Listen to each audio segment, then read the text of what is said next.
udumo kuNkulunkulu kwephezulu nokuthula emhlabeni kubantu abathokozelwa nguye uJesu Kristu inkosi. uJesu Kristu inkosi. uJesu Kristu inkosi. uJesu Kristu inkosi. Siyabonga-ke uNkulunkulu, siyamdusa kakhulu ukuthi usidinile sakwazi ukuhlangana namhlanje nani-ke kade sengigcina umsebenzi wenkosi ukhona omningi njengoba ngicula ngithi mawusho umsebenzi isekhona la basho njalo uJesu wathi umsebenzi kusesemini ngoba kuyenza ukuhlwa lapho kungesebenzi umuntu angazi-ke ukuthi wena uyasebenza ngoba wonke umuntu ulethele ukuzosebenza sisazo-akhawuntale phambi kaNkulunkulu phambi kwesihlalo sokwahlulelwa ukuthi yini oyenzile usekuwo lo mzimba ngesikhathi usuku lo mzimba owumoya.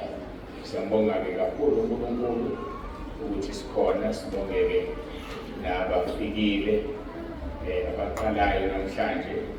Siyakholwa ngokuhamba kwey'nsuku bazogcina bey'nikelile sibe ngabasendabeni ngoba siyajabula ukufika abantu basekhaya lezwi ngoba kusho ukuthi isuke isizwakelele esekhaya lezwi sebefuna ukuzibonela endabeni ukuthi ake sobona-ke lakhiwa khona leli khaya lezwi.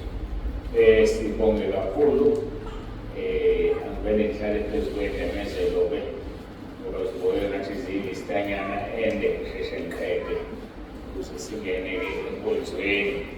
Kuhleke ngoba sino-WhatsApp okukhulunywayo noma kukhohlakele uyakwazi ukuphinde ukulalele bese uyabuza.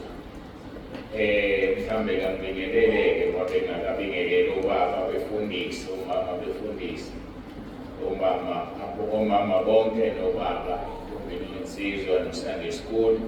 Ngibingelela nonke ngesivumo sethu esithi uJesu Kristu inkosi. uJesu Kristu inkosi. uJesu Kristu inkosi. uJesu Kristu inkosi. uJesu Kristu inkosi. uJesu Kristu inkosi. Kwakubizwe iy'ngane-ke ngakutshela-ke ubaba uMthembu angifakele egruphini lapho ebukhosini. Ngazi uma wathi yodwa ephumelelile, ngiyafisa ukwazi ukuthi kwawenzakalani. Uma ikhona noma bekhona babeyile, ngiyafisa ukuthi bangitshele ukuthi kwenzakalani ngafuna inkonzo. Mhlaka 28 ngoLwesine lolu esiyakulona kunomkhuleko esizweni senkosi esiyakhele. Wonke-ke umuntu uyamenywa, kumenywa onke amabandla ukuthi baye khona. Abangasebenzi-ke ngiyazi abasebenza kuyinkinga kuthiwa-ke kuzoba namabhasi azoba khona ahambisa abantu khona ekuseni. Ngiyacabanga ukuthi lokho kuthiwa kuqalwa ngo-9 mhlawumbe ngoba isikhathi sebhasi angakasizwe uma sikhulunywa-ke singozidlulisa ukuba uMthembu asifakele egruphini yebandla noma egruphini yalapho. Ngale kwalokho bengizothi abantu abame ngo-8 abafisa ukuya bame ngo-8 mhlawumbe nge-18 nala khona beyobonakala ukuthi bahluke ngani kwabanye abafuna ukugibela ibhasi. Bayobonakala ukuthi bame phambi kwendlu yokukhonza. Kuthiwa-ke kuzoqalwa ngo-9 kumenywe-ke onke amabandla njengengxenye-ke yokufundiswa befundisi bendawo enkosini ngobe ngikhona ngokugcinwa inkosi mhlaka 28 ngoLwesine kuqalwa isikhathi ngo-9. Abathandayo-ke bakhululekile ukuya, ikakhulu-ke phela ma kusho inkosi kufanele-ke ihlonishwe ngoba uma ufunda amaRoma chapter 13 ayakutshela ukuthi abaphathi bezwe, uhulumeni namakhosi bayini kuNkulunkulu. Niyamenywa-ke nonke. Mhlawumbe ngidluleke lapho ngibonge ukuthi sekuze kwangena kunina ukuzazi ukuthi ngisuke eNdlunkulu. Ngisuke eNdlunkulu uma kunenkonzo ekhona njengoba nani ikhona eBhamshela kuvulwa indlu nabakhona Mafakatini kuvulwa indlu ngajabula kakhulu ngoba bekhona. Seniyakhombisa-ke ukuthi ngisuke eNdlunkulu. ngingahambi ngedwa noma kuphela ngisale nina ngize ngiphelezele amanye ama-branch utho ngathi noma ikuphi la ngikhona ukhona futhi sekuyangena-ke nani kumina ngiyabona ngidlulise ngikubona ukuthi ngiyakubona ngiyaknothisa izolo ngijabule kakhulu ngibona ubaba uMthembu nobaba uSithole besuka la ngajabula kakhulu ukuthi bazimisele bathi-ke noma ngabe abanye abahambi kodwa thina sizohamba. Ngiyabonga kakhulu uNkulunkulu anibusise baba uMthembu nobaba uSithole ukubakhona kwenu lidlulisa nje ilanga lokujabula. Mhlaka 6 kuSeptemba sinenkonzo eGreytown. Ngikhumbuleke njalo uma ngikhuluma la personalize ngafanele ngimemane nayo eGreytown bona ngijabula ukumbona. Ngikhuluma nabantu abangaphezu ka-10,000 abasekhaya. Ngikhuluma ngabantu abaningi abakuyi-YouTube. So kufanele nje nazi mina ukuthi uma ngikhuluma angikhulumi nani kuphela umoya ongcwele uyosho athi wena-ke khuluma nawe manje bese uyazi ukuthi ukhulunywa nawe. Mina nje ngikhuluma nabo bonke laba bantu uNkulunkulu angiphe bona njengey'ngane zami. Kufuna nikuzwe nikwamukele sibandla elikhulu ngendlela emangalisayo. uNkulunkulu-ke mayesesigcinile wasakhela lezi sifisa ukuyakha la. Ila nabanye abantu bayobona abantu abakaboni. Nina-ke onani nazi usibandla elikhulu. Yizwe ukuthi ikhaya lezi alikho phansi kwasentabeni kufanele sidizelele lokho. Abantu abasekhaya lezi basemabandleni abo ahlukene. Siyakwamukela lokho kodwa iqiniso ngesilishithe elokuthi ikhaya lezwi uNkulunkulu ubeke umholi wasentabeni ukuthi abesekhaya lezwi. Iqiniso lelo singesilishithe lokho kwenza intabeni ibe nkulu kakhulu kodwa ibe nabantu abakhona abanamabandla abo ngenxa yekhaya lezwi. So-ke mhlaka 6 Septemba sinenkonzo eGreytown uMgqibelo loyo abantu bonke bamukelekile. Bese kuthi mhlaka 12 kuya ku-14 Septemba izinkonzo zabesifazane zikhona la ekhaya. Inkonzo zabesifazane abantu bayamenywa kodwa abantu mabasho ukuthi bayeza. Lokho kuyosiza kakhulu. Abantu mabasho ukuthi bayeza abantu bakhiphe isipheko, umnikelo wesipheko ulula kakhulu 300 rand. Izinto esilele sezidlula ngayo kodwa sisabambelele ku-300 rand. Mhlaka 14 12 to 14 inkonzo yabesifazane. Mhlaka 14 bayazazi abathi bazobhabhadiswa mhlaka 14. Akukho okushintshile. Mhlaka 14 uzobhabhadiswa. Uma uwubaba owawutshela uzobhabhadiswa mhlaka 14 yisho ufike nawe ungazithamela inkonzo ulinde mhlaka 14 bese ubhabhadiswa. Noma ufike ngesonto kukwena lokho okuthandayo uzobhabhadiswa ngaleli icala. Kodwa kukhona-ke abakhona obaba ababenikezwe mhlaka 14 njengosuku lokubhabhadiswa kuSeptemba. Kusho ukuthi-ke izinkonzo ziqala mhlaka 12. Mhlaka 20 kuSeptemba siya e-Underberg mhlaka 20 Septemba. Ngiyadlula nje lapho angimemi muntu ngoba umuzi womuntu lo sibizwe kuwo wathi ufuna umkhuleko. Ngeke-ke simgqilaze thina esiphume ekhaya lezwi siyogcwala lapha e-Underberg. Yikho ngisho ukusho ukuthi kuphi ne-Underberg.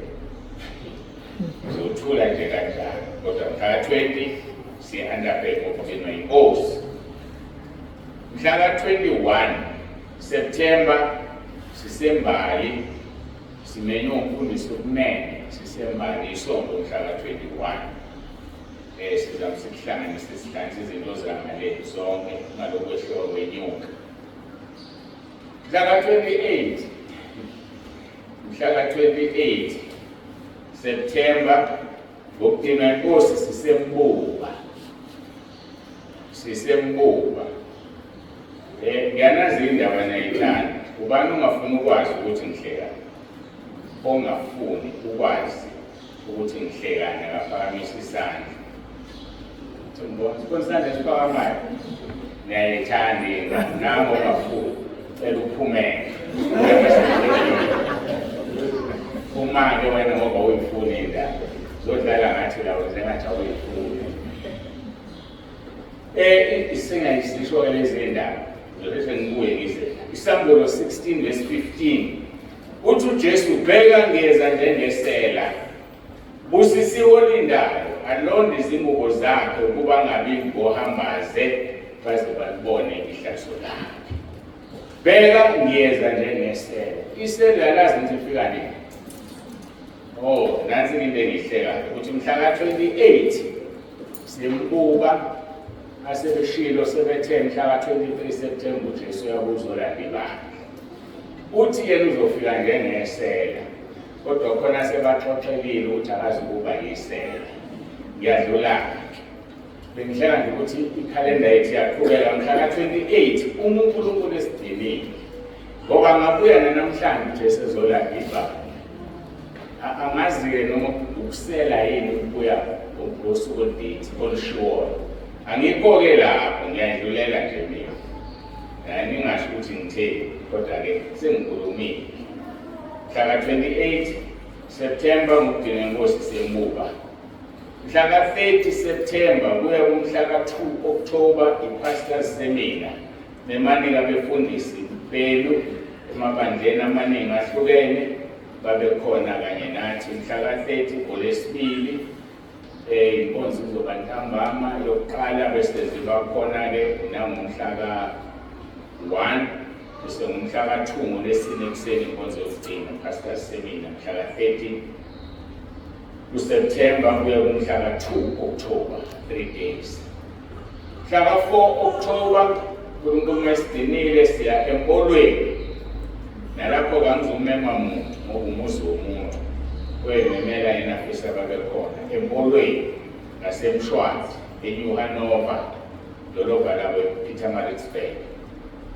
18 kuya ku-19 September October nakho ngihlehla 18 to 19 October uNkulunkulu esidinile siyeFeestante Kraal eCape Town. 18 to 19 October eCape Town eFeestante Kraal. 26 October uNkulunkulu esidinile sisenkaweni eMakhabeleni eTranscorp. Enkaweni isibodi eMakhabeleni indawo Transcorp idolobha. Ngikholwa ukuthi bobe bemisitende sizozoma kusondela ukuthi kwenzakalani. Bake basingenise ehholo umndeni wakwaDlomo bayathandaza njalo bangabazalwana abayiqendanyana nje elinye elikhulu. Banginike ireport njalo ngamasonto bayahlangana bayakhonza. So-ke ngisazozwa-ke kusekudele 26 October ukuthi sonke sivumelekile ukuya noma asivumelekile kodwa ngiyakholwa ukuthi sonke sivumelekile ngoba kuhlanganelwe ehholo. Mhla ka-1 November 2025 sisehholo laseGlencoe. Kunabazalwane abaseGlencoe sisehholo labo laseGlencoe ngokugcinwa inkosi. Uma ngabe uyanaka njalo uma ngisho idate ngithi ngokugcinwa inkosi ngoba kufanele sisho siphephe. Ngihlale ngisho ngithi kuyothi wena ohlala uthi ngiyeza nge-weekend ngiyeza ngosuku olukuthi uma kwenzeka ufa isono sakho sokuqala ohlangana nasezulwini usokuthi uthembisile emhlabeni awangafeza. Kuthiwe ukuphi emawula enganokuthi wena uyabuya ekhaya nge-weekend ukuphi-ke emawula. So-ke kufanele njalo uma sisho into engakafiki sithi ngokudinga inkosi uNkulunkulu uma ivuma izokwenza u-1, 2 no-3. Bese-ke kuthi ngomhla ka-7 kuya ku-9 7 to 9 November inkonzo yabesilisa iyaqala kuba khona. Ngungquthela yabesilisa nje bodwa mhla ka-7 to 9.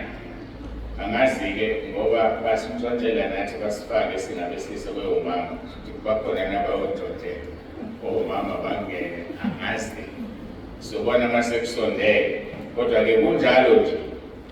Kodwa-ke mina engikwaziyo okumele kuyiqiniso ukuthi hayi awulungi umuzi wendoda iyodwa ingenankosikazi.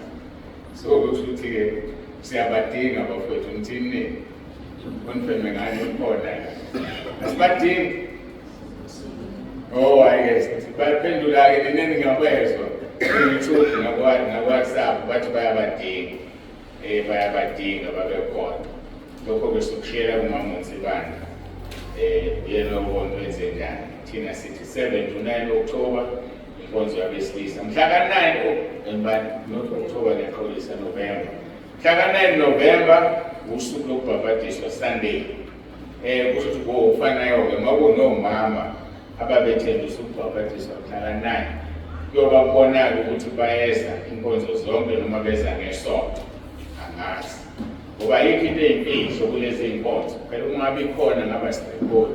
Uma sirekhoda futhi zidinga zilalelwe wonke umuntu.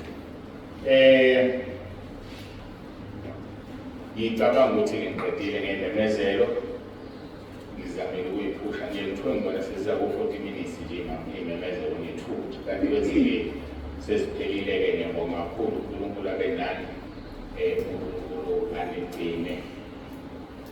Ngimkhumbula uJesu umhlengi, ngimkhumbula malanga onke, ngikuba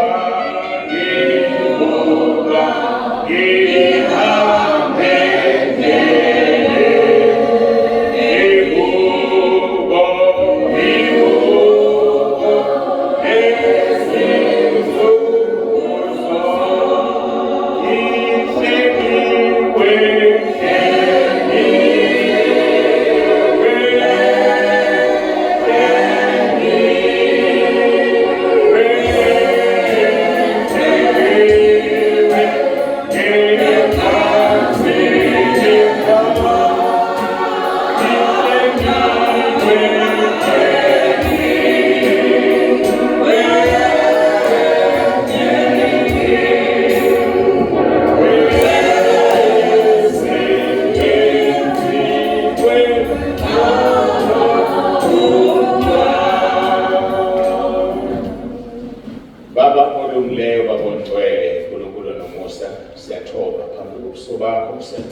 busise kube yilona loyo lalelizwi alenze. Ngiyafisa nami Nkosi umsizi ube nami ungihlalise phansi ngilalele, ukhuluma usebenzisa lo mzimba, sizwe lokho ofisa sikwazi namhlanje. Sinikeza wena umdumo ke moya ongcwele, uNkulunkulu Baba, uNkulunkulu Indodana, uJesu Kristu inkosi. uJesu Kristu inkosi. Amen. Siyaqhubeka-ke nempondo. Njengoba-ke siqhubeka izolo besibhekene no-part 8. Ngiyabonga. Inyanga isihambile. uNkulunkulu ukuthi ngesinye isikhathi akubonakali. Kuyobonakala kahle ukuthi sihambile uma nothuli sebehamba ngodondolo. 2 Timothy chapter 3 verse 1. Timotheo wesibili chapter 3 verse 1 part 9. Umbuzo uthi ubani isikhathi?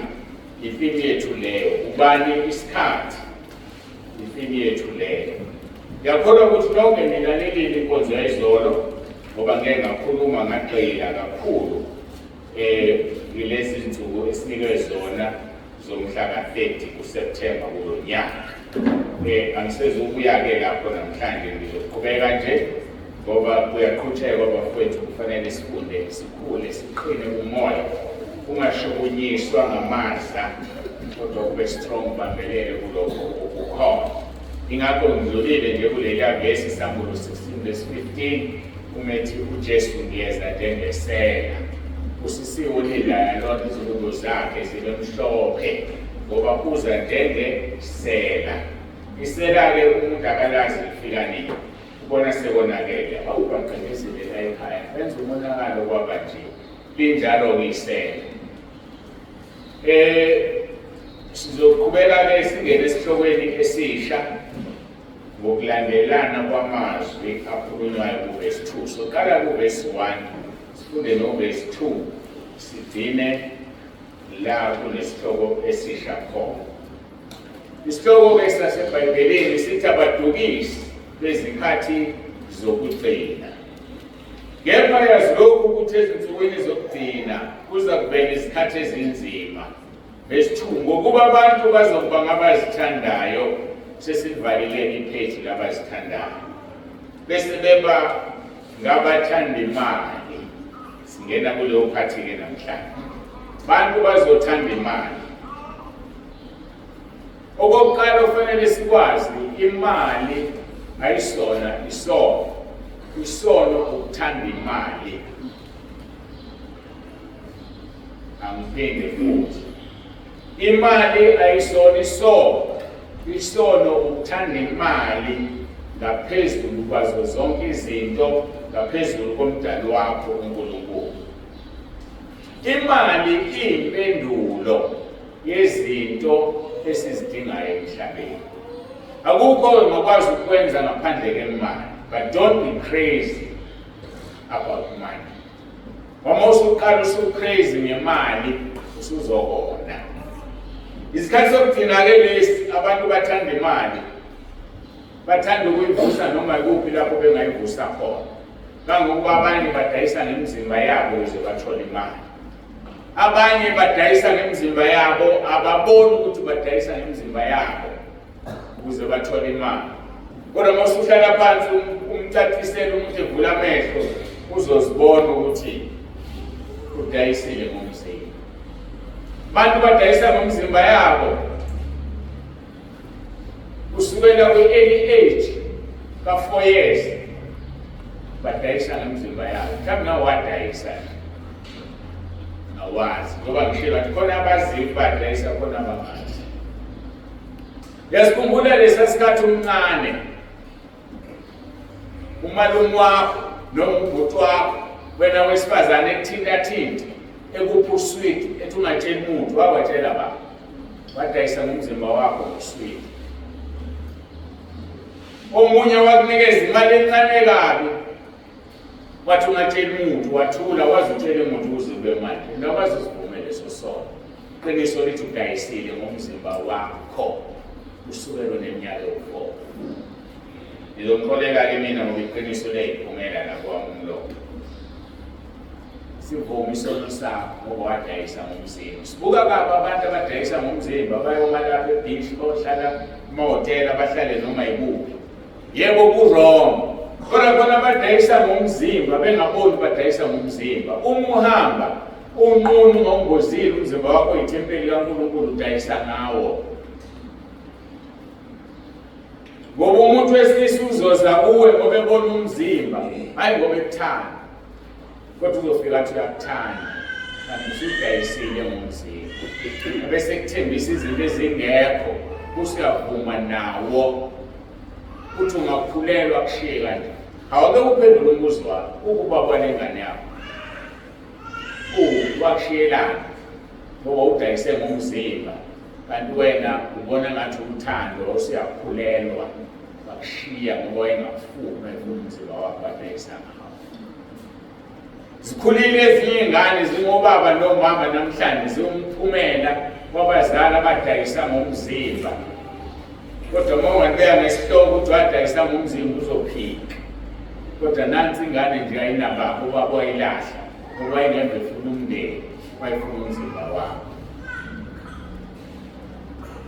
Ngoba wawufuna imali abanye baze bondlisa abantu ingane ezokungezona ezabo ngoba befuna imali. Isikhathi sokugcina abantu bazothanda imali. Kusho ukuthi usiyazibona ukuthi nawe you are guilty as charged. Awungcono kunalaba abaphumayo bayomemgwaqeni badayise ngemizimba yabo. Kuyadliwa ekhaya, kuyabuswa ekhaya. Ngoba isoka lakho liyakunikeza imali ihambe niyothenga. Sikhona ukudayisa ngomzimba lo. Yini lingavele kusuka umuntu nje anigrosele kufike kugcina imoto ibhekele kuvula ibhuthi kwethi igrosa 4,000 aphuma ahamba ningazi ukuthi ubani ngoba akafuneli utholweni. Yini kwenziwe oyakho, kwenziwe indoda yakho isoka lakho ngoba udayisa ngomzimba. mhlawumbe useyisola nje wayithi uthola uthando usumtshela lo anginakho kokugqoka siyahlupheka ekhaya udayisa ngomzimba nje wenze njani wena mawucabanga uyagqoka lezi begqokile uyithengele obaba sebeyadayisa-ke nabesilisa ngomzimba udayisa ngomzimba lo wonke umuntu mhlawumbe uyasebenza emsebenzini wakho osebenza kuwo walala nebhosi esifazane esiyaqasha ngithenge ngikhuluma nobani nabantu abaningayo nonjwelo ozokutshela ukuthi wena wenzani ukuthi ngila kule pulpit bukanini kodwa ngiyazi engqondweni yami ukuthi abantu abaningi abe ngikhuluma nabo so abantu badayisa ngomzimba ngenxa yokuthanda imali imali nje inkinga lithi izwi lenkosi imali iyimpendulo yezinto esizidingayo kodwa kusho lokho ukuthi dayisa ngethempeli kaNkulunkulu mawufunda uMshumayeli chapter 10 verse 19 idili lenzelwa ukuhleka newayini liyelamisa ukuphila kepha imali iyimpendulo yakho konke so imali masingayithandi ngaphezulu kwezinto zonke uJesu Kristu inkosi uJesu Kristu inkosi uJesu Kristu inkosi umbheko oseduze kwakho ukuthi uyasho yini manilalelile inkonzo yayizolo ngizwile ukuthi ngitheni ngasho futhi namanje isonto ngilaphaya emafakatini phela ukuthi ngiyangile emafakatini angisho ukuthi umfundisi ngishilo izolo ukuthi umfundisi lo wadine phuma washiya inkonzo eqosheleleka eyashisa ayashisa so ngibuka ukuthi useduze kwakho akayona indebele worship uyasho yini ukuthi uJesu Kristu inkosi mlalele uJesu Kristu inkosi uJesu Kristu inkosi kodwa indlela ngisho ngayo anisho kakhulu asengiyaunderstand uzama ukulalela lo sentence mlaleleke umbheke nje ungashoni umbheke umbheke uNkulunkulu uzowenza la amehlo akho abe umlilo uyophuma ahambe mayengafuni ukuphenduka ngoba sithi uJesu Kristu inkosi la engini siqalekisa amadimoni amadevil eshipha asifundi ukukhonza nawo namhlanje sikhuluma ngento ethandwa ngabantu kakhulu imali yalazi elinye igama lemali maningi ahlehle maningi khona leli ngisandokulazi so into yokuhleka ngokunika nje umuntu kade thukuthele ubani bebe sihleli ihlazo zivakashela indlebe into yokuhleka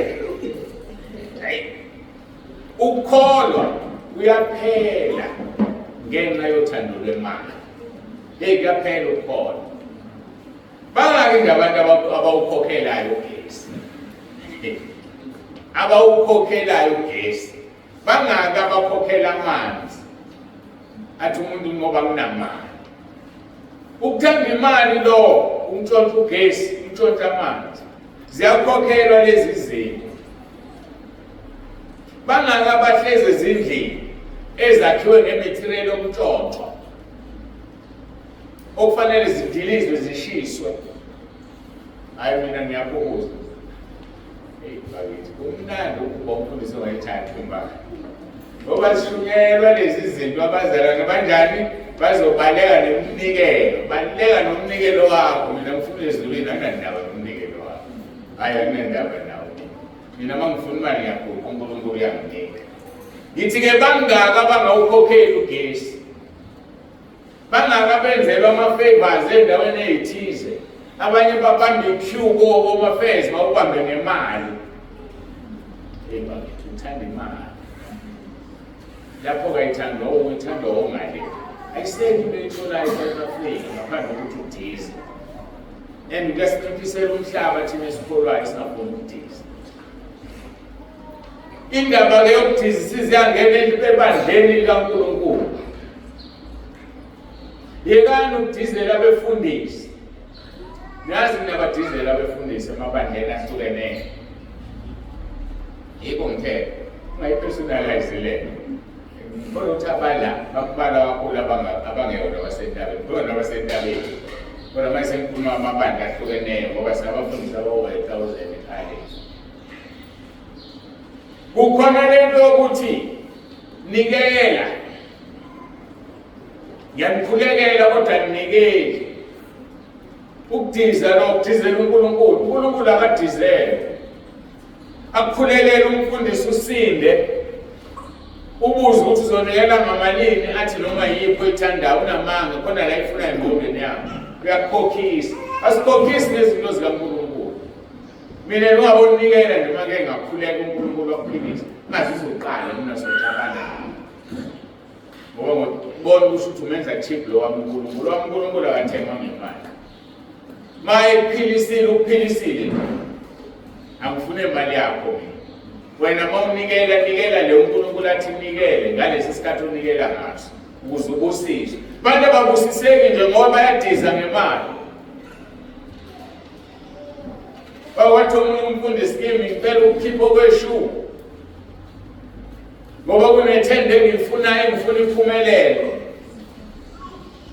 umuntu ukhipha imali ngoba efuna ithende impumelelo by the way abazosizakala laba baku-TikTok ngoba ngathi imbuzi akuzona ezabazalwane basuke chaos namhlanje-ke ngikhuluma ngizodlula amathenda onakele imigwaqo igcwele ama-potholes la mathenda lawo ngoba kuyadiswa amathenda asejikile awangaba ibhizinisi labazalwane ngoba ngeke uyithole ithenda ungadizile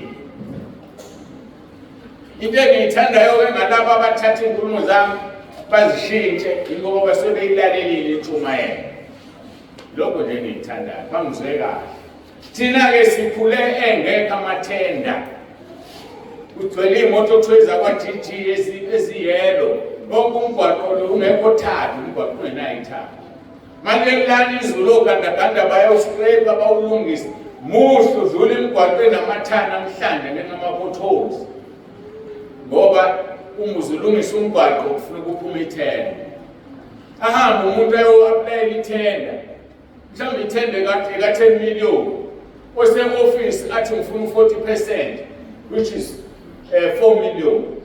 Uzowaka kanjani umgwaqo lo muntu ngo-6 million usudliwe lo 4 million? Fanele lo muntu afonele abantu, fanele lo muntu aqashe ogandaganda, fanele lo muntu aphile naye. Lo se-ofisi usedla u-4 million onke abezukwenza lutho.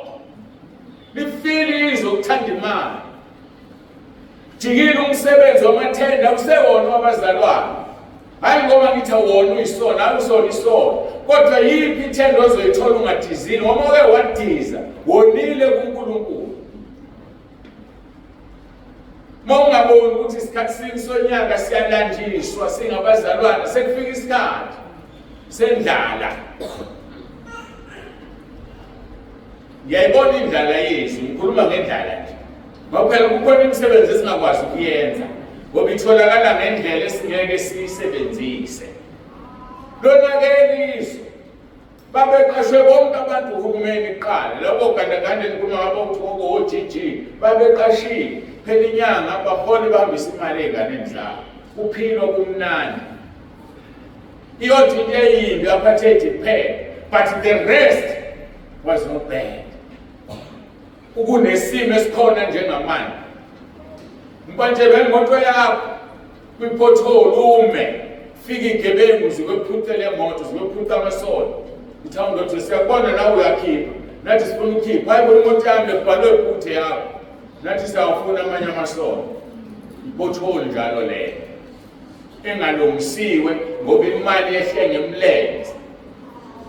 Imali ufanele isize abantu ayikho. Ayikho ithendo oyitholayo namhlanje ngaphandle kokugwaza. Bese ngithi-ke izwe lihle imali njalo. Abantu bathanda imali isikhathi sokugcina. Thina-ke sivivinya usuku lonke, usuku nosuku, ngezinto eziningi kudinga ukuthi uyiphase i-test.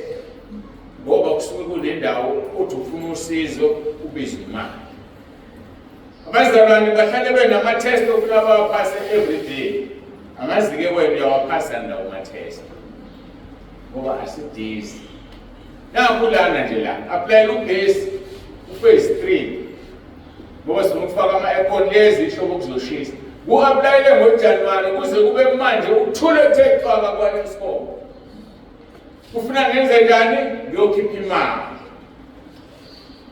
Yini into ezolunga ngaphandle kokudiza la emhlabeni? Yini into ezolunga? Akukho. Lona-ke ilizwe abantu bathanda imali, bayifuna nala ingekho khona. Akanandaba umuntu uthi salakazi isigubhi esokola impesheni usidla imali. Isiqalekiso esingaka esiphezulu komhlaba. Bafethu asibambisiseni esinakho simkhonze uNkulunkulu ngoba ezolonakele.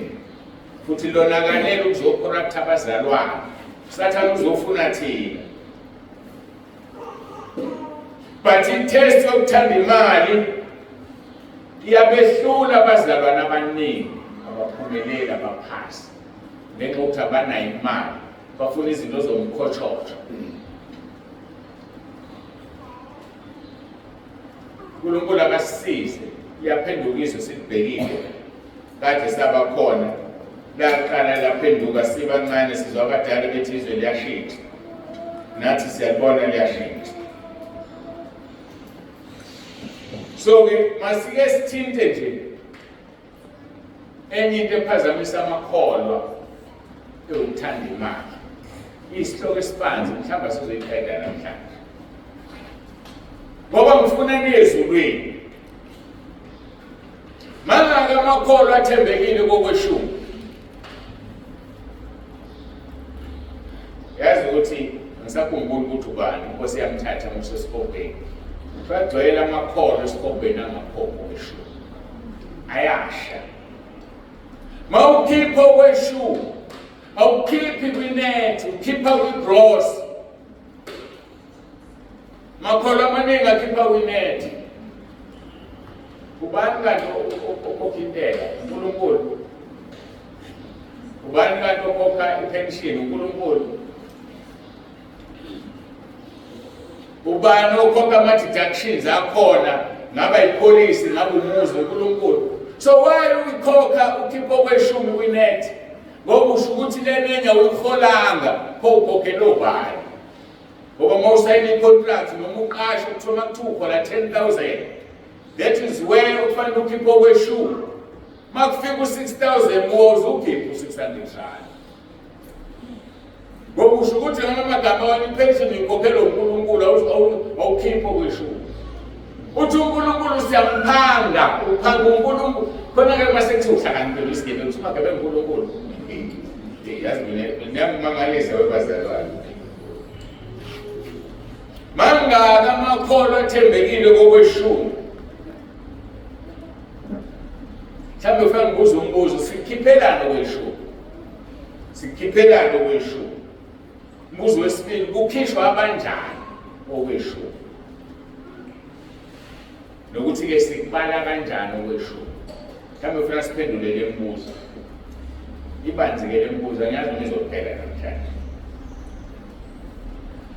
Zonke-ke lezi zihloko esengizithintile noma eziyimbuzo, sikhiphelana okweshumi, kukhishwa abanjani, sikubala kanjani, kufanele ukuthi siyiphendule ngoba sesesakuthinta. Sengishilo ngathi isikhopho sigcwele amakholwa angakhiphi nangathembekile kokweshumi. uJesu Kristu inkosi. uJesu Kristu inkosi. uJesu Kristu inkosi. Khona namabandla angakhiphi okweshumi. Amabandla awakhiphi okweshumi. Angazi noma bathandane abazalwane babo bayizobile. Bantu abaningi-ke bathi akukhulunywanga kokweshumi eTestamenteni Elisha. Bathi umthetho loyo, uJesu waze uqeda umthetho. Niyangizwa kodwa? Ake siqaleke silungise leyo nto. Inkosi uJesu ikhulumile ngokweshumi. Ukuthi mhlawumbe asikwazi ukufundiswa noma masilifunda silibhekisa phansi. Uyibona ingane mayisanda uqala esikoleni ingakazazi ingakayiboni kahle impukane. Ibambe ithule libhekise phansi izimisele nje. Kanti libheke phansi. Namhlanje ke khona abazalwana abanjalo khona befundisa abantu bekisa phansi iBhayibheli abali-understand.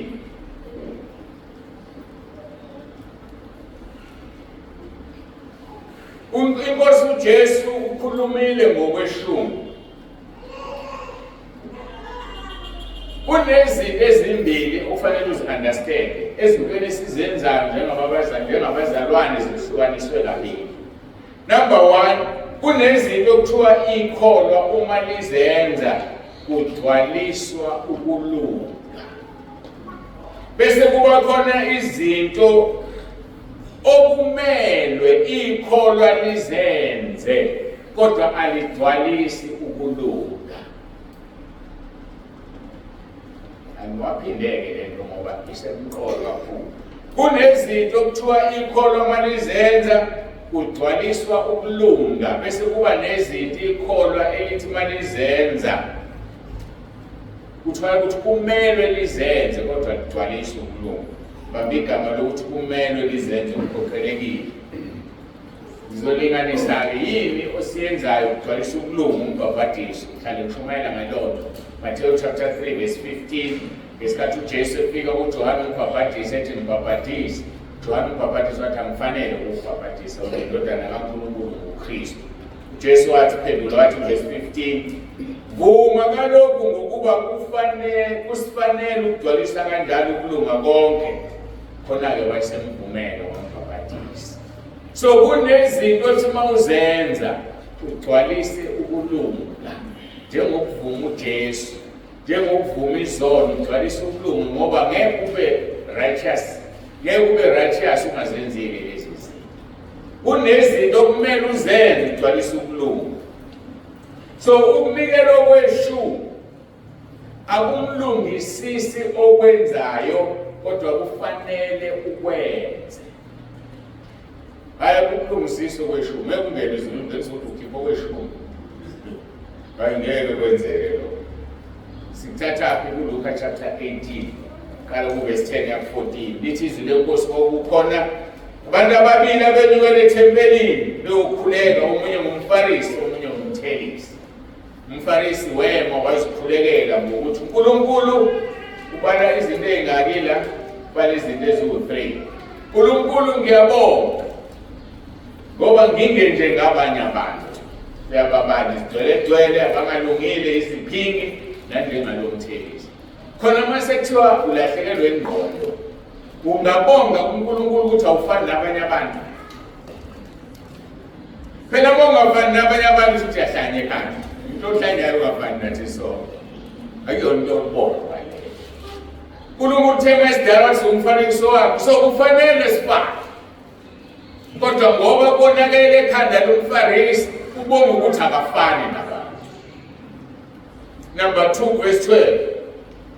Uthi uzila ukudla kabili ngeviki. Into angasikhoshela ngayo leyo ukuzila ukudla kabili ngeviki.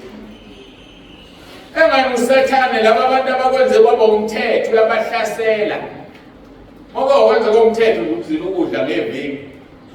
Njalo nje nelanga elithile uzila ukudla. Anduzokhola. Usudlile, namhlanje sonke siyazile. Usudlile nje uzodlala lapho ungayihlambula ufuthi leyo. Uzidalela ugibelo ngesikhokhweni. So lona into umuntu angasikhoshela ngayo uzila ukudla kabili ngeviki.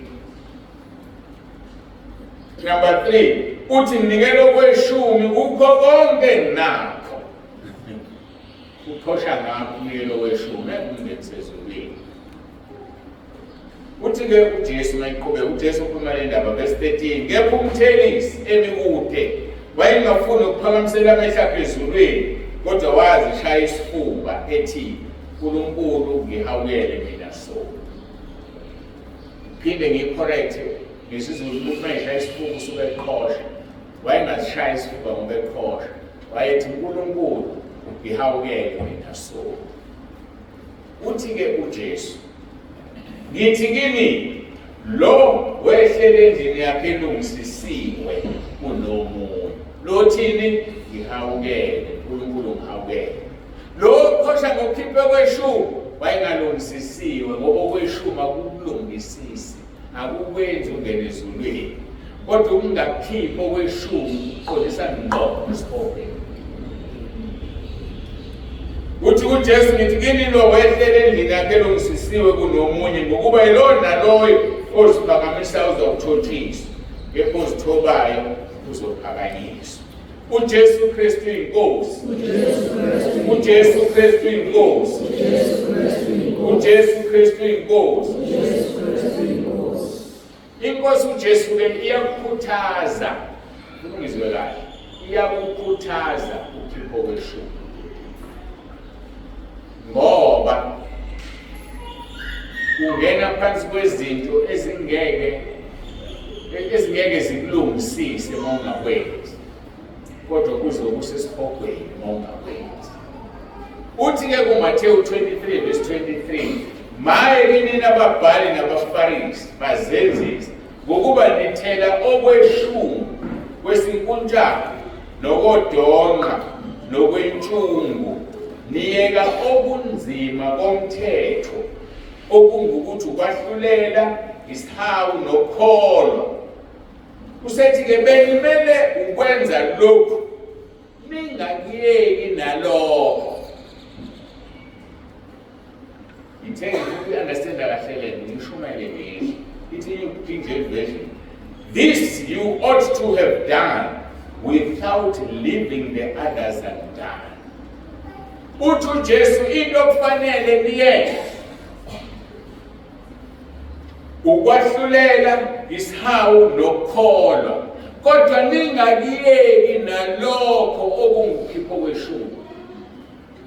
Ukukhuthazile ukuthi makwenziwe ngoba umsebenzi wakhe uhamba ngokukhishwa kokweshumi. Bathi kakukho, kodwa naku siyakuthola Matewu 23 verse 23, uthe uJesu nina abafarisi ngigijimela ukhipho kweshumi, niye ubunzima komthetho. Ukhipho kweshumi kulula ngoba uvela ukhiphele imali usuyikhiphile, noma uqalile uthathe iy'thelo ezithize uzibale ngendlela ozibala ngayo, noma uma kuyimfuyo uthatha leyo mfuyo uyinikele. Kodwa umthetho ukuthi wahlulele, ube nesihawu, ube nokholo, akulula kunokukhipha imali. So uthi uJesu ufanele babe nesihawu, bahlulele, babe nokholo, kodwa bengakuyeki nokukhipho kweshumi. uJesu Kristu inkosi. uJesu Kristu inkosi. uJesu Kristu inkosi. Akhona-ke namanye amavesi uJesu ekhulume khona ngokweshumi. Sisazohlangana nawo lwangihlengisa kuphela manje le. Ukunikela kokweshumi, ngakho-ke ukunikela kweshumi akumlungisisi okwenzayo, kodwa kumelwe ukwenze ngokuba uma ungakwenzi umphanga uNkulunkulu. Uma ungakwenzi uyamphanga uNkulunkulu. Mawufunda uMalaki chapter 3 verse 7, uqhubeke uthi uNkulunkulu ngomprofethi uMalaki, kusukela emhleni yawoyihlo niphezukile ezimisweni zami, anizidinanga, buyelani kimi ngiyabuyela kimi. Kusukela emhleni yoyihlo niphezukile ezimisweni zami. Iziphi izimiso zakhe na? Esinye sazo lesi sikhuluma ngaso, ukhipho kweshumi. Uma uJesu ethi ngizogcwalisa umthetho, umzeli uzowuchitha, uzowugcwalisa, ukugcwalisa into esikhetho kuyayinezezela. Umthetho esiwaziyo lula lithi ungaphiki, usho njalo noJesu. Kodwa mina ngithi obuko wesifazane ngesa mkhani ukuphingile naye. Uyakususa menze njalo noma ugcwalise. Qala kwangesona isono ubuko wesifazane umfise. Kwangesona isono ubuhle bwesifazane umphuzele ngezilo kuthiwa ukuphuzela. Ukuphuzela kuthiwe sengaze ngakhohlwa. Hawe madoda, ukuphuzela kuthiwe angeke. Senkonzweni la. Ngizothi ngiyaphuzela, ngishumayela, bese bakhona abalimalayo baphuzeleke phela. Angidlulele lapho. So uJesu ugcwalisa lo mthetho. Wathi obuko wesifazane ngese uphingile naye, noma obuko wesilisa ngese uphingile naye. Khona abantu abalimele engqondweni yabo ngenxa yalezithombe ey'nqulu ezivukayo. Kuthi uma usuhambe ekuphileni okujwayele ukuhlangana nomuntu wesilisa mehlaka sehlezi ngezansi usufuna ukumbuka. Ulimele engqondweni uma unjalo. So uma wenjalo wenza iso ngoba awuhlalanga naye kodwa umbuke wamfisa. So manje thoku kwesifazane ngeke kubhali phela singaba likhuphe ngakho futhi owesifazane lo okwesilisa lo ushinde yodwa ukwesilisa ngeso mkhando ukuphilile naye. So ke uJesu uyagcwalisa umthetho. Nawo ke lo wokweshumi udwalisiwe kumele uwenze kodwa ungakuyeki ukwahlulela isihawu nokukholwa. Uthi kuNkulunkulu kungala kuswele emhleni oyihle nithezukile ezimisweni zami anizidinanga buyelani kimi ngiyabuyela kimi. Iyathusa lento ukuthi umuntu ongakhokho kweshumi ukude kanti ngoNkulunkulu. Umuntu okhipha kweshumi kungaphelele ukude noNkulunkulu uthi buya. Asisazovela amahlathi futhi ibandla ekusazovela amahlathi sishumayelile samncoma umzalwane ngoba engalovi efika enza konke. Sengiyabona ukuthi indaba lamanye amabandla akhonza imali ecacisa hayi usibani bantu behamba kanasikweletu bekhipha kahle imali ihlangana phela lokungcwaba. Kodwa sengiyabona manje basuke bethi bamhlambulula kwaziwe ukuthi beyikhipha imali khona abasele bezokwenza njani bazoyikhipha imali. Kanti ayasinandaba thina nalokho asikhuluma lokho sokungcwaba nje kahle bese siyafika ezulwini usibani banakekho la kuphi kanti izulwini iphendula into eyicabangayo kube iqhamuka impendulo kusesibokweni wayengakhipha okwesho noma wayekhipha kungaphelele. Ngibona ngoba wayemaphambi kwenu wayema nje ngimyeka ngoba ukhuluma iqiniso yazi uNkulunkulu isimanga. Umyekile uJudas Iscariot wamaphambi kwabantu bashumayela. Wamyeka uJudas Iscariot waphatha igama likaJesu abantu basinda. Kodwa emva kwalokho wamshidedela washona esibokweni. Ngoba kusebenza lutho ukuthi senzani. Yabona into engenzana nje wangimile la. Ayiziwe ezulwini. Akushunyayelwe ezulwini. Into enziwe ezulwini ukudumisa. Le nto besiyenza yabona sidumisile namhlanje. Iyadunyiswa ezulwini. Hayi le nto enziwa yimina manje. Ngenza into engenziwe ezulwini. So ungacabangi ukuthi uma ushumayela uzothola umvuzo ezulwini. Uthi-ke uNkulunkulu buyelani kimi ngiyabuyela kini usho uJehova Sebawuthi. Nokho nithi siyabuyela kanjani? Uthi umuntu angaphanga uNkulunkulu na? Nokho niyamphanga bese nithi siphange kanjani na? Athi ngokweshumi nekunikela. Asikele ukuphanga uNkulunkulu bafowethu. Asikele ukumphanga. Uthi buyelani kimi. Buyela kanjani kuye ngokuyeka ukumphanga. Yeka ukumphanga uNkulunkulu. Uthi-ke amagama abuhlungu esinani niqalekisiwe ngesiqalekiso nokho niyamphanga sizwe sonke. So umhlaba uqalekiseke kangaka nje ngokuphanga uNkulunkulu. Ibandla liyaqalekiseka ngokungakhipha okweshumi.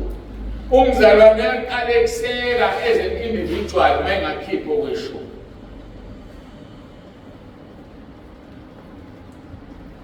Bona omunye umzalwane okaxoxa ngixoxela indaba akasho ukuthi ngayixoxa ngizoyixoxa ngokukhona khona uzoyilalela ikhumbule. Ngaleso sikhathi wayengakhiphi okweshumi. Uthi okweshumi wafanele akhiphe kwakuyiko oku-400 emali. Yenzijame izinto engikhohlwa ngoba khona engayikhohlwa sekhumuntu oku-400. Uthi njalo ngenyanga kwakufa ifriji kufika umuntu azolikhanda mhlabe khona. uNkulunkulu wayenzani? Wayezikhiphela imali yakhe kodwa ingasala efuna yena. Uzobona ufelwa imoto nje kanti ngoba ukhipha okweshumi. Uyayibambela nje omunye umuntu uyayibambela ayithwele. Ufelwe isitsha kufuneka kuyasireplace kanti yilokhu akweshumi ungakhipha. Lokhu zenzeka nje izinto kancane kancane. khipha kweshumi ubuyele uvikeleke. Uthi uNkulunkulu siyamphanga mase ngakhipha kweshumi. Akukho kuzokulunga and kubuhlungu ukuvesela ukuthi niqale kusini. Akekho umuntu ofuna ukuqalekiswa. Kodwa uma khipha kweshumi uyaqalekiswa. Uziqalekisa wena ngokungakhipha kweshumi.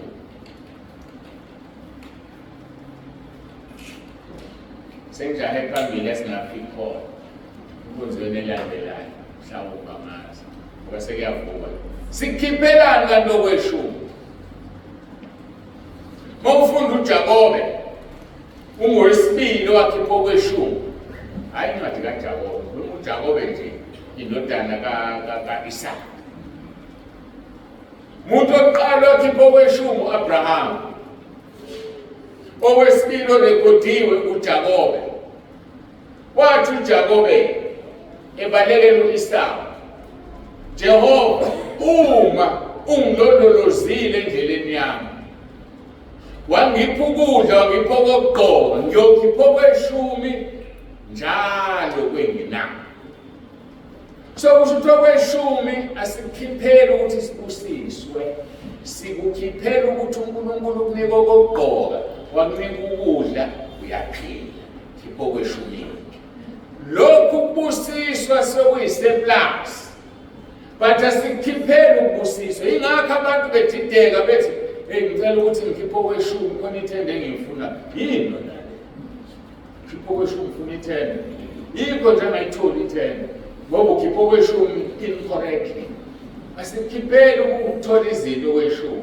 Okweshumi in other words sikhipha ngoba sibonga uNkulunkulu ukuthi ngiyaphila, ngiyadla, ngiyagqoka, ngine-shelter. Ngiyabonga Nkosi nakho okweshumi. Abese thini-ke yena verse 10 Malaki 3. Ngenisa konke okweshumi endlini yendlebo kuba kube ukudla endlini yami. Ningivivinye ngalokhu, usho uJehova Sebawuthi. Uma ngingayi ukunivulela amafasitela asezulwini, nginithululele isibusiso kunokwaneleyo. Ubusiswa ngoba usukhipha okweshumi. Kodwa ukhipha okweshumi ngoba ufuna ukubusiswa. Ukhipha okweshumi ngoba already ubusisiwe. Abese kubusisa-ke ngaphezulu kwalokho nakho ngoba uthembekile kokweshumi. Angazi noma siyalizwa ngizwe. Ngivivinyeni ngalokhu, usho uJehova Sebawuthi. Uma ngingayikunivulela amafasitela asezulwini, ngithululele isibusiso kunokwaneleyo. Akazi ukubusisa ungenalutho. Wena ungenalutho, qala wena unike utho uNkulunkulu abese kunika. Ababekhona ngomhla ka-10 kuvulwa lendlu. Ngayichaza le nto ngizoyiphinda. Ngangiyenza kodwa ngangingayazi, kufanele ngithembeke. Ngathi ngisathi ngiyeke emsebenzini ngathenga ama-shares 24,000 rand. Kwathiwa siwathola ngo-2020. Ngo-2020 ayo-625,000. 24,000 angazi ngoba phela bawu-400,000.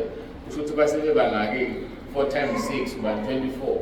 Basebe phindwe ka-24 plus lo 25 ongaphandle or 24,000. Bayigodla u-200,000 namanje abakanginiki. Banginikani u-400 ngakhalendlu. Hayi lo sibulo ngasesiyinwebile. Ngakhalendlu. Ngayo yonke imali asidlanga nesenti kwaNsibande. Sanikela kuNkulunkulu. Namhlanje kwenzakalani? Zingakanani zale kade sokubulizini? Zingakanani zokulala ezakhiwe? Iloya 400,000. So awunikeli ngoba ufuna ukuthola. Unikela ngokubonga, ngiyaphila Nkosi ngidlile ngiyaqoqa. Abese ethi yena ngizokunika ngaphezulu kokwaneleyo. Ngoba ngiyena umfundiso yigovu. Fanele bese ngokubamba 400,000 wami ukusengile kawu. Ngiyawukhona ukukhumbula mangishumayela kanje. Angikaze nguthathe, ngeke futhi nguthathe.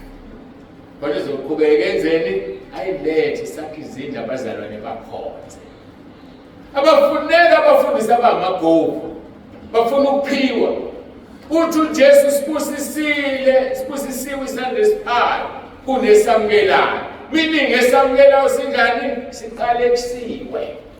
Abantu bayathanda ukuziqalekisa ucela wabufuna ukuphiwa. Hlangane nomzalwane eJobheni ngifuna idrink. Mfundisi onjalo wabefuna ama-drink ama-Jobheni bani. So R50 wakugcina umzalwane. Abefuna agibele ngawo, abeqeda lapho usafona kusavele ngivakeleni imali. Umfundisi lana ungifuna R50 sekemnikile. Ihlazo. Ihlazo. Asicela imali kubazalwane. Imali sicela kulo siqashile. Akho mzalwane ukubizile la mfundisi. Esengiyaphuma ngibuka lapho bawusuku. Ngikhuluma ngabafundisi abaningi ababo-100, ngabo-over 1,000. Akho mzalwane obiza umfundisi. Umfundisi uthe uNkulunkulu uthe. Manje bayisho njalo uNkulunkulu yini ufuna imali ebazalwane. Mina ngazothi kuyathandaza. Futuka amadoda, faste, ufuna imali uNkulunkulu akunika uthe igolide nesiliva ngela. Mshoyene ezilo yakho athi imali impendulo yakho konke. Yini manje kube imali yomuntu eyimpendulo? Uyena ozothinta umzalwane akunika imali, hayi uziyele kumzalwane. So ke uthi ke kuverse 11, ngenxa yenu ngiyakuphuza okudlayo ungakhethi izithelo zomhlabathi. uNkulunkulu wethu ukhuza okudlayo ungakhethi izithelo zomhlabathi. Ngoba wenzeni wena? Ukhipha okweshumi. Abantu kabasalini thathwa mihla namalanga imali ebhenki kwenzeka lokho nalokho. Kodwa mawunikela noma bangayithatha izobuya. Ngikhumbula omunye umzalwane wafakaza ekhaya lethu bemqolile imali enkulu 30,000 mangaphazana wayikhipha okweshumi. Wangitshela sabuka sathandaza. Yabuya eyakho siyabuya na uyakhipha okweshumi. Hayi ngoba ngifuna imali yokweshumi mina ngifuna nezulwini ukuthi manje izulu liqashe ngale kokweshumi. Ngishilo mangikala ukuthi kuthiwa abantu bagcwele abazalwane esibokweni. Uthe uJesu singakiyeki nabo kokweshumi. Asho ukuthi akuyeke. Kuhamba kanjani umsebenzi wami? Ngenxa yenu ngiyakuphuza okudlayo ungachithi izithelo zomhlabathi wenu nemivini yenu ayikuphuthele losho uJehova Sebawothi. Zonke izizwe zokuthi ngibusisiwe ngokuba niyakuba yizwe elithokozisayo uJehova Sebawothi. Lalela-ke lama-benefits ambalwa kule ntshumayelo bese sithandaza ukukhipha okweshumi. Uma ungenisa okweshumi uvivinya uJehova Sebawothi. Sinikwa amandla amakhulu lapho. Uvivinya uNkulunkulu. Akuyonto encane le. Ngeke uhlale uvivinya thina. Uvivinya inhliziyo nezinto. Wena usavivinya manje. Siyeze lesi sikhathi kuzonikelwa la. Okwazi ngasonke isikhathi ukuthi mawunikela wenzani? Uvivinya uNkulunkulu. Number 2, okweshumi kungukudla endlini yengcebo, lisho njalo lelizwi. Ukudla endlini yengcebo yakhe uyini? Ukudla kokuqala lokhu sikujwayele kwesisu. Akufanele ungene uphume komfundisi ungakutholanga ukudla ungatholanga namanzi. Ngoba ukudla endlini yakhe. Number 2, izwi njengoba ngilikhipha njengamanje ngomusa kaNkulunkulu ngalomlomo ngikhipha ukudla ukamoya okuzokuthatha ukufaka ezulwini. Manje abefundisi ke bacasha njengoba athi ivangeli lakhe limahala kodwa lihambe imali lihamba ngopetrol. Mina ngaze ngifuna upetrol ngoba nikhipha okweshumi. Okweshumi engani mangihamba ngakho ngihambisa ukudla kubantu. Uma kukude kufanele umuntu alale eBnB. Silala ngemali yokweshumi ngoba phela sihambisa ukudla. Kufanele silala sidla sikhaphaza. Masilambile endleleni kufanele sithenge ukudla sidle. uNkulunkulu angakufuni ukuthi uyimisuze imali yakho. Ngoba uyabona sisazophendula masifika. Yingakho-ke ngihamba nonkosikazi wami ngihambe nomunye umuntu okuzothi kusasa babona Sibande ngiyalinganisa uyidla imali noSiyawo hlala hamba noSiyawo uyathi umshayela phambili base bebhukisa into ey'mbili ey'hlukene Sibande uyayidla imali uyayibona loo nto le ihamba nalo fanele ngihambe nayo ukuze silale endlini eyodwa sisave sikwazi ukushumayela phambili. So ukudla endlini kaNkulunkulu uma ngakho izindlu zokukhonza angani uma seziphelile nizofuna nihlale kanje nilalele izwi nidle spiritual. Angi-understand mina indaba ukuthi abazalwane uzobafuna imali yokwakha ubuthola imali yokweshumi ufuna neyokwakha ngapha. Hawu eyowenzani uma uhambe emhlanganweni eleni kuphela upetrol bazalwane nganganixoxela ngithi ngelinye ilanga ufundiswa masishange imali efuna imali kapetrol sesinikelile saqela sesiwathi ngiyahamba ngemhlanganweni angizoyisho indawo siyahamba semhlanganweni ekunikeleni bazalwane sanikela-ke imali sasiqedile angafika u-50 and yakuhlwezwa sithatha isithi wasishaya phansi wayishaya yagqumela kuthini yasishaya imali. Ukholwa lokhu ngokucabanga wena sikhipha kweshumi la eyami le mali yokuhamba manje kusekunzima sazofika ezulwini khona befundise esolindele ubathole ezulwini khona kubekhala isikhopeni. Ngakho-ke qaphela ubheke la ukhonza khona ukhonzwa la kuthandwa khona imali noma ukhonzwa la kuthandwa khona izwi ngoba izwi liyaphilisa. Uthi uNkulunkulu uthulula isibusiso ngaphezu kokwanele ufika siningi izinto ama-basics abeselindela wena ukuthi ufike uzokhipha okweshumi ngani ukunikela umsebenzi wasebenza khona abantu abafuna umsebenzi abawutholi kodwa unikiwe. That's a basic thing that you received from the Almighty. So wena ukwakho unikeza okwakho kweshumi ubonge abesephinde kubusisa kunike more than what you have. Number 4, ngenxa yakho ungeniswa kweshumi uthi uzokhuza ukudla kuyaphela ukudla emakhabetheni gross ngo-4,000 ayipheli inyama kuyadula. Kodwa ngikutshela mina uma ukhuphe kweshumi yokuhosa ngo-3,000 iphela inyanga kuze kweqele ngale. Kodwa funda ukuthi uma ufika negross ekhaya before ifake emakhabetheni thandazani nibonge uNkulunkulu ngalokhu kudla nikukhulekele nikubiyele nikufafaze ngegazi likaJesu nizobona-ke kulasta. Kushonaphi kanti ukudla? Ukudla kudliwa amadimoni. Ngilalela. Ukudla kudliwa amadimoni. Ukuthi kanjani-ke nami ngiyazi imininingwane kodwa ngiyakwazi kodwa ngizokuchazela ukuthi kanjani kodwa ukuthi-ke ihamba kanjani ayithatha kanjani ngazi. Ngithi nayazi lento lena umuntu basezoba isangoma omunye noma ezoba isangoma athi ngikuphi ugogo engibekela imali emva kwenu kuyithi iphuma bloma iphuma kumzalwane ongakhipha okweshumi ilandwa amadimoni ngoba ezopromotha iy'nto zawo.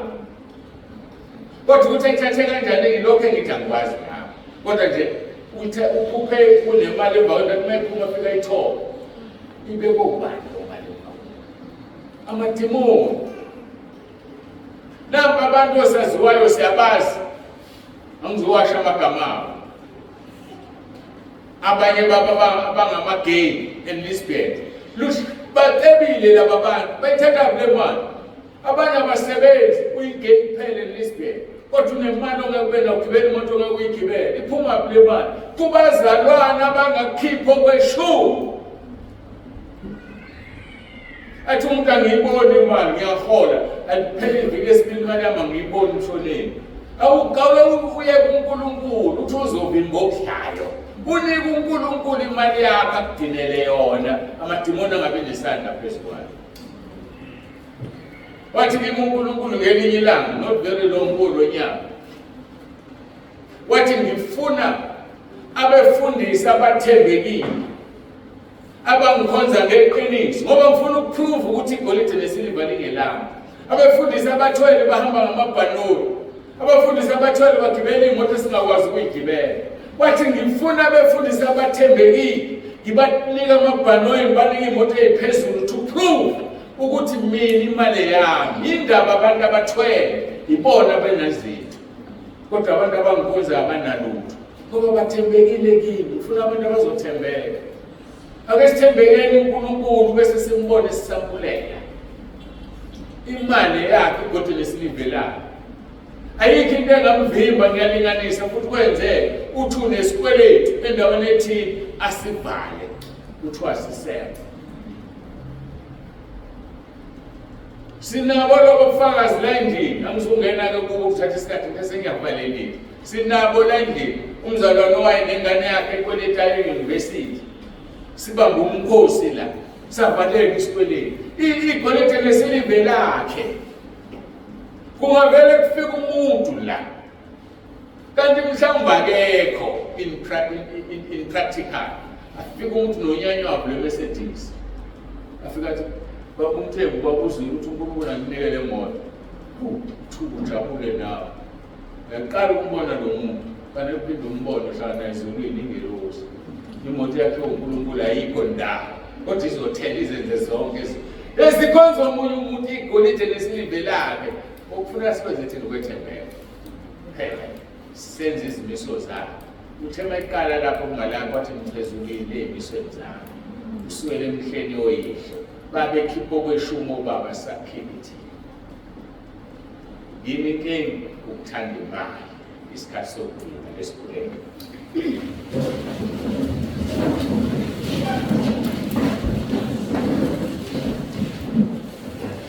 Babe egameni likaJesu ophilayo siyabonga nangale nkonzo manje. Sifundisa ngokuthanda imali empilweni. Isihloko esibanzi ngendlela emangalisayo lesi. Siyabonga uNkulunkulu wethu uyasithanda. Awufuni sesihogweni. Awufuni uNkulunkulu onomusa. Ufuna sekhaya ezulwini. Siusekele umsebenzi wakho.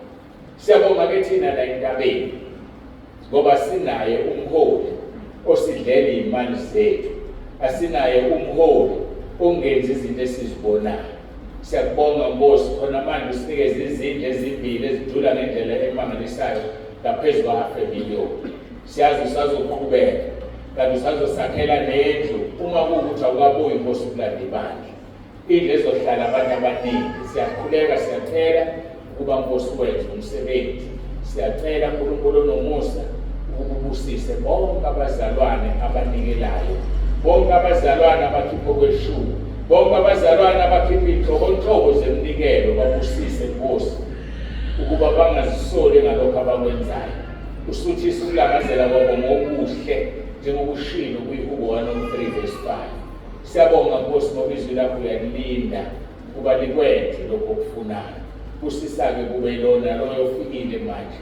Siyacela Nkosi ungakheki isithombe esibi sokuthi entabeni sesithanda imali, kodwa kube ukuthi abantu bayafundiswa ukuthi imali kaNkulunkulu iphathwa kanjani, imali kaNkulunkulu yenziwa njani. Bafunde nabanye abefundisi abalifunda balibhekise phansi iBhayibheli, abazihlebisayo ngale mali. Ngiyakhuleka uNkulunkulu wami onomusa, bonakalisa amandla akho ukhazimulisa igama lakho. Sibonga ngakho konke sesikuzwile, makuhlale usikhulise sikhule siqine. uJesu Kristu inkosi. uJesu Kristu inkosi. uJesu Kristu inkosi. Amen.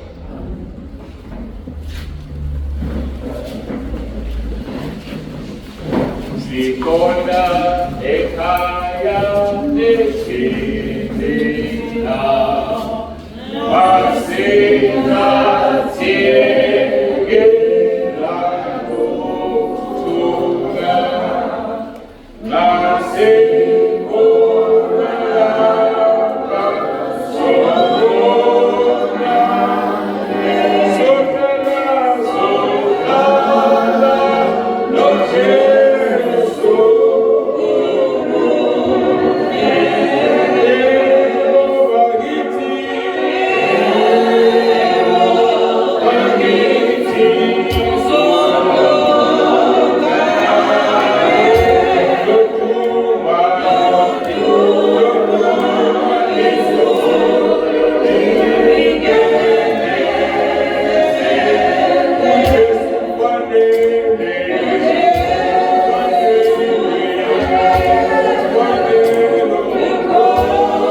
phakathi kohlelo